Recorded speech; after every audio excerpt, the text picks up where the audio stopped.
Hi friends, இன்றைக்கி நம்ம பாய் வீட்டு ப்ளைன் குஸ்கா எப்படி செய்யலாம் அப்படிங்கிறத தான் பார்க்க போகிறோம். வந்து நம்ம வந்து டெய்லியுமே வந்து ஒரு சிக்கனோ மட்டனோ டெய்லியுமே பிரியாணியோ நம்ம வந்து சாப்பிட முடியாது இல்லையா.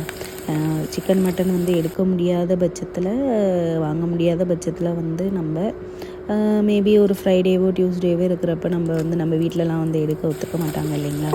அப்போ போல் நீங்கள் வந்து இந்த மாதிரி ஒரு ப்ளைன் குஸ்கா, அது கூட வந்து மீல் மேக்கர் ஃப்ரை வந்து தொட்டுட்டு சாப்பிட்டீங்க அப்படின்னா ஒரு சிக்கன் மட்டன் சாப்பிட்ற மாதிரியே இருக்குங்க.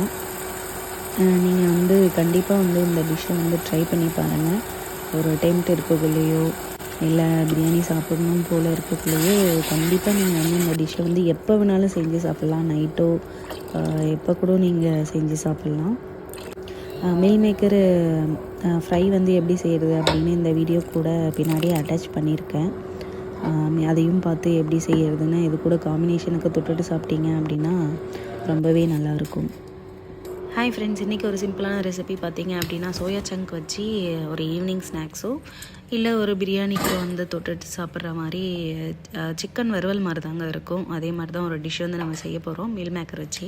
ஃபஸ்ட் வந்து கொஞ்சம் மீல் மேக்கரை வந்து நல்லா சுட தண்ணியில் ஒரு 5 நிமிஷத்துக்கிட்ட கொதிக்க வச்சுருங்க.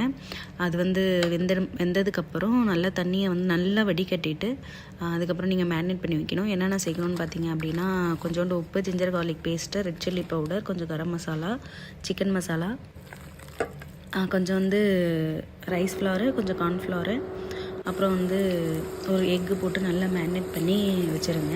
ஒரு 5 நிமிஷம் வச்சதுக்கப்புறம் எண்ணெய் ஊற்றி, ரொம்ப வந்து பொரிக்கிற அளவுக்குலாம் எண்ணெய் வேணாம், லைட்டான கொஞ்சம் எண்ணெய் ஊற்றி நீங்கள் வந்து இந்த மாதிரி போட்டு எடுத்தீங்க அப்படின்னாவே சோயா சங்க்ஸ் வந்து ரெடி ஆகிடுச்சு. இது வந்து ஒரு சிக்கனுக்கு ஒரு ஆப்டான ஒரு ரெசிபி தான். நீங்களும் உங்கள் வீட்டில் ட்ரை பண்ணி பாருங்கள்.